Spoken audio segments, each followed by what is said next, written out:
décide de se voyer comme un homme providentiel pour le Mali. Moi, je ne particularise pas. Moi, je parle des assises du Nord. Toutes les parties concernées seront là. Je n'aurais privilégié aucun groupe ou aucun groupuscule.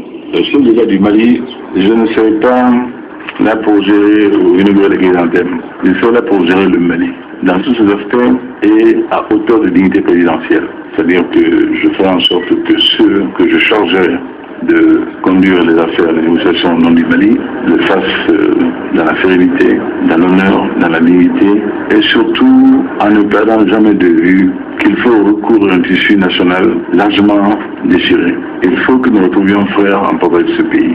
Est-ce que vous seriez prêt à faire des concessions territoriales? Jamais. Vous avez justement été un des rares à aller à Kidal, dans le nord du pays. Qu'est-ce que vous avez vu là-bas? Est-ce que vous pensez que vraiment le scrutin pourra se tenir dans de bonnes conditions? Kidal n'est pas un lieu de show. J'étais à Kidal en toute logique. Je ne pouvais prétendre être demain chef d'État du Mali en m'interdisant d'aller dans quelque endroit du Mali que ce soit. Et j'en suis revenu confiant et serein. Je crois qu'il y aurait beaucoup de une tempête d'un verre d'eau. Et je crois que dans quelques jours, dans quelques heures, beaucoup de choses seront derrière nous. Kidal avait besoin également de ce message, de ce témoignage d'inclusion. J'avais dit très clairement, j'avais dit que si au jour de l'élection présidentielle, l'armée malienne n'est pas à Kidal, je n'en serai pas. Donc les conditions sont satisfaisantes pour vous? Elles pourraient être meilleures, mais elles permettent l'essentiel. Vous semblez assez sûr de votre victoire, vos partisans aussi? Je n'ai pas dit ça. Je suis confiant, parce que je n'ai jamais aussi intensément senti une telle communion entre le peuple malien et moi. Autant de fusion chaleureuse, chaude entre le Mali et moi, le Mali profond. Et cela n'a pas de prix.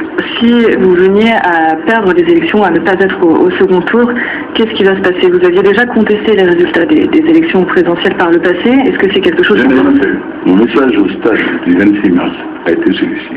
La Cour a dit, tout celui-là, toute celle-là, qui s'aviserait, en raison de ce qui a été proclamé, de détruire nos milieux urbains, c'est-à-dire à des personnes physiques, considérez-le là ou considérez-le comme non pas avec nous, mais dans la provocation. Dans ce que je rejette le plus profondément. Et les voies de recours régulières, nous allons les saisir et je m'en tiendrai rigoureusement à cela. Les Maliens, madame, on a la mémoire que je suis un homme politique malien qui n'a jamais contesté l'élection au Mali. Donc tout se passera bien dans le calme, quoi qu'il arrive. De mon point de vue, aucun problème, madame. Mon passé peut-être pour mon présent et mon demain.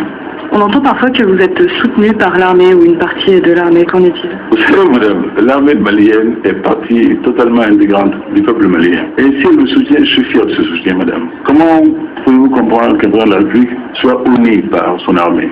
Comment pouvez-vous comprendre qu'une chaîne de confiance s'établisse dans une telle situation entre le chef suprême des forces armées et son armée, qui n'aurait aucune estime pour lui, qui n'aurait aucun sentiment de respect pour lui, en raison de son manque d'intégrité, de certaines pratiques récusées du plus profond du Malien? Je me réjouis, madame, de cette confiance fabuleuse, massive, que l'armée malienne de Kidal à Zégoua, de Dibouli à Labzanga porte en Ivoire. L'armée est un peu au centre de votre programme. Vous prévoyez une restructuration pour une armée plus forte. Et quid du capitaine Sanogo? Le capitaine Sanogo était un officier de l'armée malienne, le chef d'État du Mali, et sera le chef suprême des forces armées. Sa mission, voulue par les Maliens, c'est pas s'occuper d'un officier en particulier, mais de l'armée malienne. Je serai le chef suprême des forces armées du Mali. Le capitaine Sanogo n'est pas un épouvantail pour moi. Et nul ne me donnera de complexe par rapport à cela. Je crois que les faits, les Maliens savent ce qui s'est passé dans leur pays, vers quoi ils allaient, et très sûrement à quoi ils ont échappé. Est-ce que vous prévoyez, si vous êtes élu, d'engager des poursuites à l'endroit de l'ancien président Amadou Toumani Touré, une extradition par exemple? Le peuple malien, en toute sérénité, conviendra de ce qu'il voudra faire. Dans tous les cas concernés, c'est au Mali la décision appartiendra. Donc vous ne ferez absolument rien d'enfant? Madame, au service de mon peuple, je ferai ce qu'il faudra pour le Mali, pour son honneur et sa dignité. Tout ce qu'il faudra faire, je le ferai. C'était l'invité de BBC Midi, Ibrahim Boubacar Keïta, candidat à l'élection présidentielle malienne. Il répondait aux questions d'Hélène Alex, un entretien que vous pouvez retrouver en ligne sur notre site www.bbcafrique.com. Et puis notez que des milliers de Tunisiens se sont rassemblés dans